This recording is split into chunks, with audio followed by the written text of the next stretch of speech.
Robert Kiyosaki के दो बाप थे। एक उनके खुद के फादर जिन्हें पुअर डैड कहते थे और दूसरे उनके फ्रेंड माइक के फादर जिन्हें अपना रिच डैड कहते थे। उनके पुअर डैड ने पीएचडी किया था और फिर स्कॉलरशिप पे अपनी एडवांस स्टडीज भी कंप्लीट की, जबकि उनके रिच डैड ने कभी 8वीं क्लास भी पास नहीं की थी। दोनों डैड्स अपने कैरियर में बहुत सक्सेसफुल थे, लेकिन उनके पुअर डैड ने हमेशा फाइनेंशियली स्ट्रगल किया था, जबकि उनके रिच डैड अमेरिका के सबसे अमीर आदमियों में से एक बने। मरते वक्त उनके पुअर डैड ने अपनी फैमिली के लिए अनपेड बिल्स छोड़े, जबकि उनके रिच डैड ने अपनी फैमिली के लिए मिलियंस ऑफ डॉलर छोड़े। उनके पुअर डैड हमेशा कहते थे कि मैं अफोर्ड नहीं कर सकता, मैं ये नहीं कर सकता, मैं वो नहीं कर सकता, जबकि उनके रिच डैड कहते थे कि मैं ये कैसे अफोर्ड कर सकता हूं। उनके पुअर डैड कहते थे कि पढ़ाई करो, डिग्री लो ताकि तुम्हें एक अच्छी जॉब मिल सके, जबकि उनके रिच डैड कहते थे कि ये सोचो कि तुम कैसे दूसरों को जॉब्स दे सकते हो। दोनों डैड्स के पैसे के लेकर सोच बिल्कुल अलग थी। तभी 9 साल की उम्र में रॉबर्ट कियोसाकी ने डिसाइड किया कि अपने रिच डैड की सुनेंगे और उनसे पैसों के बारे में सीखेंगे। आज मैं आपसे ऐसे 7 लेसन शेयर करूंगा जो उन्होंने अपने रिच डैड से सीखे थे। So let's get started. Lesson number 1, fair and desire. Author कहते हैं कि ज्यादातर लोग पैसा कमाने के लिए काम करते हैं, उन्हें हमेशा एक अच्छी जॉब चाहिए होती है, अच्छी इनकम चाहिए होती है। बट ऑथर कहते हैं कि आपकी सैलरी कितनी भी बढ़ जाए कोई फायदा नहीं, क्योंकि सैलरी बढ़ने से आपके टैक्सेस भी बढ़ जाते हैं और आपके एक्सपेंसेस भी बढ़ जाते हैं। जैसे आपने कई बार देखा होगा कि लोग जब ज्यादा अर्न करते हैं तो ज्यादा खर्च भी करते हैं, जिससे उनके मंथली एक्सपेंसेस और भी बढ़ जाते हैं। जैसे मान लो एक न्यूली मैरिड कपल है, जेसन और सैरा। जेसन एक प्राइवेट कंपनी में जॉब करता है। जैसे उनकी शादी हुई उन्होंने मंथली इंस्टॉलमेंट्स पे एक घर खरीद लिया। फिर कुछ टाइम बाद उन्होंने एक कार भी खरीद ली, जिससे उनके मंथली एक्सपेंसेस और भी बढ़ गए। अब जेसन रोज काम पे जाता है, बहुत मेहनत करता है डर की वजह से, क्योंकि उसे डर है कि अगर वो जॉब नहीं करेगा तो उसकी लाइफ ठीक से नहीं चल पाएगी। अब कुछ महीनों बाद उनका बेबी हो जाता है। अब जेसन 2 जॉब्स कर रहा है, जिसकी वजह से उसे ज्यादा इनकम मिल रही है। अब जैसे उसकी इनकम बढ़ी उसकी डिजायर्स भी बढ़ गई। अब वो ज्यादा चीजें डिमांड करता है और उसके मंथली एक्सपेंसेस और भी बढ़ जाएंगे और ये साइकिल बस चलती ही रहेगी।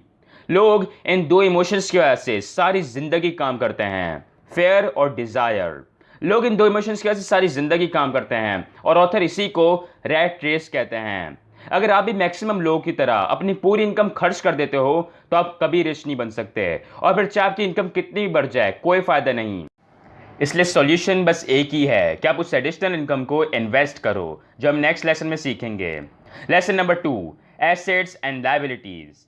जब रॉबर्ट ने अपने रिच डैड से अमीर बनने का सीक्रेट पूछा तो रिच डैड ने कहा कि अमीर बनने का बस एक ही सीक्रेट है। अगर तुम्हें अमीर बनना है तो तुम्हें बस यही जानने की जरूरत है कि एक एसेट और एक लायबिलिटी में क्या फर्क होता है, और तुम्हें एसेट्स बाय करने की जरूरत है। तो रॉबर्ट ने उनसे पूछा कि अगर रिच बनना इतना ही सिंपल है तो सब रिच क्यों नहीं बन जाते। तो रिच डैड ने कहा कि सब इसलिए रिच नहीं बन पाते क्योंकि वो एक एसेट और एक लायबिलिटी के फर्क को नहीं समझ पाते। फिर रिच डैड उसे बताते हैं कि एक एसेट और एक लायबिलिटी में क्या फर्क होता है।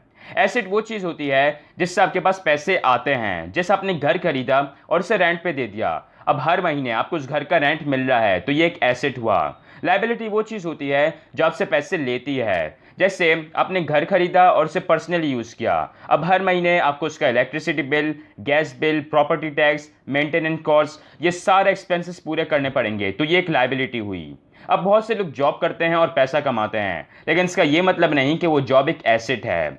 ऑथर कहते हैं कि एसेट्स ऐसे होने चाहिए जो आपके लिए खुद इनकम जनरेट करें, जहां आपको काम करने की नीड ना हो। रिच डैड रॉबर्ट से कहते हैं कि पुअर और मिडिल क्लास लोग पैसों के लिए काम करते हैं, जबकि रिच लोग पैसों के लिए काम नहीं करते, पैसा उनके लिए काम करता है। जैसे ही उन्हें इनकम मिलती है वो उस इनकम से एसेट्स बाय कर लेते हैं और फिर वो एसेट्स उन्हें इनकम जनरेट करके देते हैं। जैसे मैं आपको एक रियल लाइफ एग्जांपल देता हूं। आपको तो पता होगा कि आजकल हम करीम और उबर जैसी ट्रांसपोर्ट सर्विसेज बहुत यूज कर रहे हैं। अभी रिसेंटली मेरे क्रिएटिव ने करीम में इन्वेस्टमेंट की थी। उनके पास इतने पैसे तो थे नहीं कि वो कार खरीद पाते, इसलिए उनके पास जितने पैसे थे वो उन्होंने एडवांस पे किए और कार इंस्टॉलमेंट्स पे खरीद ली। फिर उन्होंने एक ड्राइवर हायर किया, अब वो करीम के लिए ड्राइव करता है। अब मेरे रिलेटिव को कोई काम नहीं करना पड़ता, वो ड्राइवर को हर महीने पे करता है, इंस्टॉलमेंट्स भी पे करता है और थोड़े बहुत पैसे वो खुद भी कमा लेता है, और कुछ ही टाइम में वो गाड़ी भी उनकी हो जाएगी, वो भी बिना कुछ काम किए।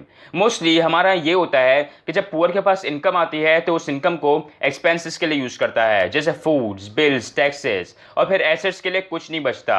जब मिडिल क्लास के पास इनकम आती है तो उसे लायबिलिटीज के लिए यूज करता है, जैसे जो ने लास्ट मंथ एक नया एसी खरीदा, मतलब और ज्यादा इलेक्ट्रिसिटी बिल, लास्ट वीक एक कार खरीदी जिससे एक्सपेंसेस और भी बढ़ गए, मतलब मिडिल क्लास भी अपनी सारी इनकम लायबिलिटीज और एक्सपेंसेस पे यूज करता है, जबकि रिच लोगों के पास एक्सपेंसेस से ज्यादा एसेट्स होते हैं। उनके एसेट्स कॉलम में से जो भी इनकम आती है वो उसे एक्सपेंसेस के लिए यूज कर लेते हैं और जो इनकम बच जाती है वो उसे वापस एसेट कॉलम में री इन्वेस्ट कर देते हैं।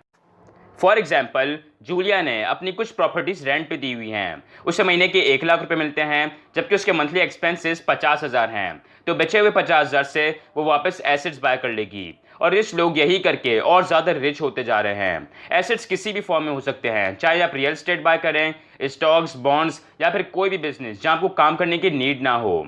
एसेट्स बाय करने का ये मतलब नहीं कि रिच पीपल कोई लग्जरीज बाय नहीं करते, वो लग्जरीज बाय करते हैं, बट वो लग्जरीज तभी बाय करते हैं जब उनके एसेट्स में से अच्छी इनकम आ रही हो तब, जबकि पुअर लग्जरीज पहले बाय कर लेते हैं। इसलिए ये बातें याद रखना, एक तो अपने टाइम बेच के पैसे ना कमाना, ज़्यादा से ज़्यादा एसेट्स बाय करना और लग्जरीज एंड में खरीदना।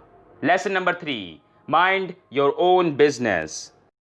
ज्यादातर लोग हमेशा इसलिए पुअर रहते हैं क्योंकि वो सारी जिंदगी किसी और के लिए काम करते हैं। माइंड योर ओन बिजनेस का मतलब है कि अपना एसेट कॉलम बनाओ और उसे स्ट्रांग रखो। हमारे आजकल लोग बस फॉर्मल एजुकेशन और डिग्रीज को ही हर चीज समझते हैं। हमारा एजुकेशनल सिस्टम भी हमें यही सिखाता है कि हमें डिग्रीज लेनी चाहिए और जॉब्स करनी चाहिए। बहुत से लोग डॉक्टर्स बनते हैं, इंजीनियर्स बनते हैं और इसमें कोई गलत बात नहीं है। इनफैक्ट ऑथर रॉबर्ट कियोसाकी ने भी बहुत सी जॉब्स की हैं, बट मोस्ट लोगों का प्रॉब्लम यह है कि वो और कुछ नहीं करते। वो जॉब्स तो करते हैं बट साथ में उनका अपना कोई बिजनेस नहीं होता, वो अपने एसेट कॉलम को स्ट्रांग नहीं बनाते। जैसे जब रॉबर्ट कियोसाकी जॉब कर रहे थे तो साथ में रियल एस्टेट्स भी खरीदते बेचते थे। इसलिए अगर आप कोई जॉब करते हो तो उसे कंटिन्यू रखो, एक अच्छे हार्ड वर्किंग एम्प्लॉय बनो, बट साथ में अपना कोई खुद का भी बिजनेस करो, अपने एसेट कॉलम को स्ट्रांग करो। एक और इम्पॉर्टेंट चीज, एसेट्स वही बाय करना जो आपको पसंद हो, जिनमें आपका इंटरेस्ट हो। जैसे मुझे रियल एस्टेट नहीं पसंद तो मैं रियल एस्टेट बाय नहीं करूंगा और वो एसेट्स बाय करूंगा जिनमें मेरा इंटरेस्ट हो। तो वही एसेट्स बाय करना जो आपको पसंद हो। बाय द वे, अगर आप कोई वीडियो एंजॉय कर रहे हो तो मेरे चैनल को सब्सक्राइब कर लेना ताकि आपको हर वीक ऐसे ही वीडियोस मिलती रहें। Lesson number 4, it's not the smart who get ahead but the bold. Author कहते हैं कि लोग अमीर इसलिए नहीं बनते क्योंकि उनके पास बहुत सारे पैसे होते हैं, वो रिच सिर्फ और सिर्फ अपनी फाइनेंशियल नॉलेज की वजह से बनते हैं। अब मैं आपसे बुक समरी जो शेयर कर रहा हूँ, आपको नॉलेज तो दे रहा हूँ, बट इसका ये मतलब नहीं कि आप रिच बन जाओगे।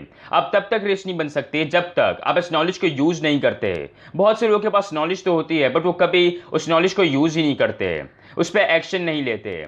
ऑथर कहते हैं कि नॉलेज तो बहुत लोगों के पास होती है, लेकिन जिंदगी में कामयाब वही बनता है जो हिम्मत करके उन स्टेप्स को फॉलो करे, एक्शन ले। अब जैसे मैंने आपको इस वीडियो में एडवाइस दी कि अपने इनकम को एसेट्स में इन्वेस्ट करें।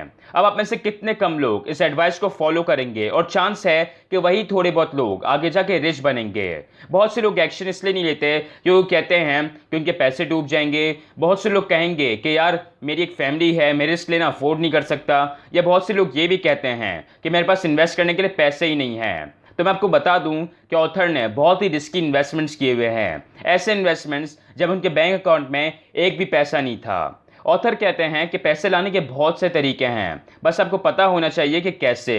इसीलिए फाइनेंशियल नॉलेज बहुत ज़रूरी है और फाइनेंशियल नॉलेज से रिस्क भी बहुत कम हो जाता है। लेकिन अगर आपको अमीर बनना है तो रिस्क तो लेना ही पड़ेगा। इसलिए ज़्यादा से ज़्यादा अपनी फाइनेंशियल नॉलेज पे ध्यान दो और फिर हिम्मत करके एक्शन भी लो, तभी आप रिच बनोगे।